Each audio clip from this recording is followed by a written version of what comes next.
बेळगावचा प्रश्न सोडवणं हे गरजेचं आहे असं हसन मुश्रीफ यांनी म्हटलंय। सर्वोच्च न्यायालयाने तातडीने निर्णय घ्यावा असंही मुश्रीफांनी म्हटलेलं आहे। बेळगावात मराठी भाषकांवर अन्याय होत असल्याचं मुश्रीफांनी म्हटलंय। 868 गावं आहेत आणि महाराष्ट्रामध्ये ती येण्यासाठी उत्सुक असल्याचं सुद्धा मुश्रीफांनी म्हटलेलं आहे। आताची महत्त्वाची बातमी आपण पाहतोय।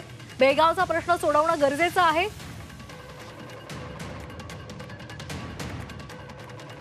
तर हसन मुश्रीफ यांच्याशी संवाद साधलेला आहे आमचे प्रतिनिधी कपिल राऊत यांनी। पाहूयात।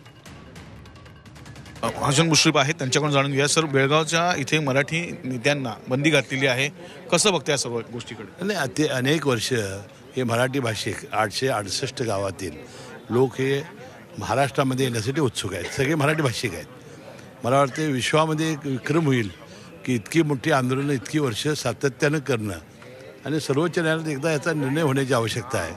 आणि अशा घटनेमुळे फार मोठा अन्याय हे आपल्या मराठी भाषिकांच्यावर होतोय, याचा एकदा साक्षोग लागण्याची आवश्यकता आहे। काँग्रेस सरकार असल्यामुळे हा प्रश्न मिटत नाही असं काही लोक बोलतात। नाही, ते ठीक आहे, परंतु ह्याचा एकदा सुप्रीम कोर्टामध्ये निर्णय घेण्याची आवश्यकता आहे आणि मला वाटतं तात्काळ याच्याबद्दलचा, नाहीतर मराठी भाषिकांवर फार मोठा अन्याय आणि अत्याचार होतोय। हसन मुश्रीफ आपल्याबरोबर होते, यांनी सांगितलेले आहे की बेळगावचा प्रश्न लवकर सॉल्व्ह करणं गरजेचं आहे, कारण की खूप दिवसापासून तो प्रश्न प्रलंबित आहे। सुप्रीम कोर्टाने लवकर याचा निर्णय घेणं गरजेचं आहे असं त्यांनी सांगितलं आहे। व्हिडिओ नितेशसह कपिल राऊत, झी मीडिया, मुंबई।